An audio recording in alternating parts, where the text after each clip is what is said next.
ہمارے ہاں کچھ لوگوں کا تصور ہے کہ امام مہدی زندہ ہیں اور وہ ہماری باتیں سنیں. جناب مہربانی کریں, ہم نے تو رات کو شاہ جی سے بھی ریکویسٹ کی ہے کہ واٹس ایپ نمبر ای میل نمبر مل جائے, تو چلو میں بھی رابطہ کر لوں. انہوں نے کہا کہ ادھا کام تھوڑا کر دیتا ہے تو ادھا آگے آپ کرو. حضرت علی اللہ پاک و نبی علیہ السلام کے بعد تیسرے نمبر پر ہیں, وہ یہ کہتے ہیں اور اللہ رسول کے بعد میں تو تمام انبیاء سے افضل مانتا ہوں. انبیاء سے افضل ماننے والی بات تو بالکل باطل ہے. مولا علی کبھی یہ جرت نہیں کریں گے کہ وہ کہیں کہ میں انبیاء سے افضل ہوں. کوئی حضرت علی سے اس طرح کا قول دکھائیں. ہم تو اس طرح کے عقائد کو صرف جذباتی اور ایک سمجھ لیں غلوب پہ مبنی سوچ قرار دیتے ہیں. ہاں صحابہ کرام کے درمیان سب سے افضل ماننا اس میں اہل سنت میں دو رائے پائی جاتی ہیں. اکثریت شیخین کو سمجھتی ہے, لیکن دوسری طرف بھی رائے موجود ہے, وہ اتنا بڑا ایشو نہیں ہے. لیکن یہ انبیاء کرام کے بارے میں اس طریقے سے کرنا, یہ تو حضرت علی بھی کبھی نہیں چاہیں گے کہ ان کو اس طریقے سے کلیم کیا جائے. ایک آدمی جو اتنا پڑھا لکھا نہیں وہ آپ کی بات سمجھ آتا ہے, لیکن وہ لوگ جنہوں نے اتنی پڑھائی کی ہے وہ بات کیوں نہیں سمجھ پاتے. آپ کی ویڈیوز بھی دیکھیں میرے بھائی, وہ ان کو ڈاکٹر سرار صاحب ہمارے استاد کہا کرتے تھے پڑھے لکھے جاہل. جاہل بات نہیں سمجھے گا, جو سمجھدار ہے جہالت میں نہیں ہے, چاہے وہ ان پڑھ ہے. ابو جال جو تھا اس کا نام ابو جال پڑ گیا ہے, ابو الحکم تھا, حکمت کا باپ. ابو جال کیوں پڑ گیا؟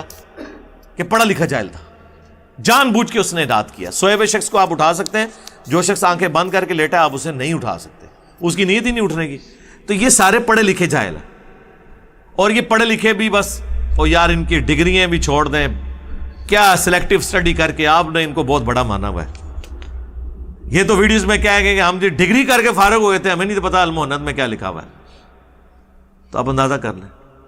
ابھی ایک بہت بڑے مفتی ہیں, بلکہ وہ دیوبند مدرسے میں جو اس وقت انڈیا میں ہے, وہاں کے مفتی ہیں. ان کے پاس ہمارے ایک اسٹوڈنٹ کو ان کے والد صاحب کان سے پکڑ کے لے گئے کہ یہ میرا بچہ خراب ہو گیا, نام لیے بغیر, تو اسے آپ سمجھائیں. تو ان کے ٹیبل پہ المہند رکھی تھی, وہ کہتے ہیں جی اور تو چھوڑ دو, ہم نے بھی انجینئر صاحب کے بعد اب المہند پڑھنی شروع کی ہے. یار تو تمہارے سارے ابے اس کتاب پہ سگنیچر کر کے اس کو علماء اہل سنت دیوبند کے عقیدے ڈکلیئر کر کے گئے. تو قرآن تے میں تو انہوں پڑھایا کہ بخاری مسلم میں پڑھائی, المہند بھی میں ہی پڑھانی ہے, اسام الارمین بھی میں نے ہی پڑھانی ہے, احکام شریعت بھی میں نے پڑھانی ہے. وہ دیکھیں پچھلے دنوں ایک بریلویوں کا کوئی مولوی تھا, اس کے ساتھ آن لائن سٹریم پہ ہمارے ایک بھائی گئے, انہوں نے کہا جی احکام شریعت میں اعلیٰ حضرت نے لکھا ہے کہ بریلویوں کے علاوہ جتنے فرقے ہیں نا, دیوبندی, اہل حدیث, شیعہ اور قادیانی کافروں کو بھی ذکر کر کے انہوں نے کہا کہ یہ 1,00,000 دفعہ بھی ذبیحے پہ اللہ کا نام لیں تو حرام مردار رہے گا, اور یہ مرتد ہیں یعنی واجب القتل ہیں. تو اس کے بارے میں آپ کا کیا خیال ہے؟ اس کا جواب یہ ہونا چاہیے تھا کہ ہم اعلیٰ حضرت کے ساتھ ہیں, لیکن لگتا میری دھمکی انہوں نے سن لی ہے کہ کدھر جناب کوئی ایجنسی نہ پہنچ جائے کار کہ ہاں جی تسی اس چیز نہ لو.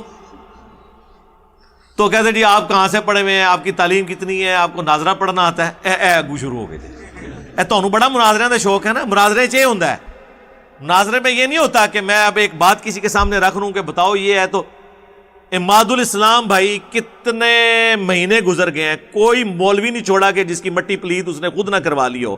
مولوی نے فون کر کے ایک ہی سوال کرتے ہیں کہ مولانا کوئی آیت ہے کہ اللہ کے نبی کی قبر جو ہے وہ اللہ کے عرش سے افضل ہے, کوئی حدیث ہے؟ تو وہ کیا ادھر سے ادھر چھوڑ دیتا ہے, کہتے ہیں آپ سامنے آ کے بیٹھے. بھئی آپ مجھے آگے پوچھیں کہ کوئی آیت ہے ایسی, کوئی حدیث ایسی ہے, تو ہم تو آپ کو بتا دیتے ہیں کہ ہاں اس طرح کی ایک آیت ہے, اس طرح کی ایک حدیث ہے. جس طرح رات کو ہمارے شاہ جی کا وہ انٹرویو ہو رہا تھا, تو وہ ان سے سوال پوچھا گیا کہ سید کو کوئی زیادہ پرائرٹی حاصل ہے, تو انہوں نے کہا کہ میرے نزدیک تو اجتہاداً تو بعض علماء نے کہا کہ سید کو تو عذاب ڈبل ہوگا, اس وجہ سے کہ وہ سید بھی ہے اور پھر غلط کام کرے. بڑی اچھی بات کی. تو اس کو سپورٹیو قرآن کی آیت ہے, اے نبی کی بیویوں تم عام عورتوں کی طرح نہیں ہو سورۃ الاحزاب میں, اگر تم نے بے حیائی کی تو تمہیں دگنا عذاب ملے گا. تو نبی کی بیویاں بھی اہل البیت میں شامل ہیں. تو اگر ان کے لیے اجر اتنا ہے کہ النبی اولا بالمؤمنین من انفسہم وازواجہ امہاتہم, سورۃ الاحزاب میں آیا کہ نبی مومنین کی جانوں پر بڑھ کر, ان سے کی جانوں سے بھی بڑھ کر حق رکھتے ہیں, اور نبی کی بیویاں امت کی مائیں ہیں. اور اسی سورۃ الاحزاب میں آیا کہ اگر تم نے بھی بے حیائی کیا ہے نبی کی بیویوں تو تمہیں دگنا عذاب ہوگا.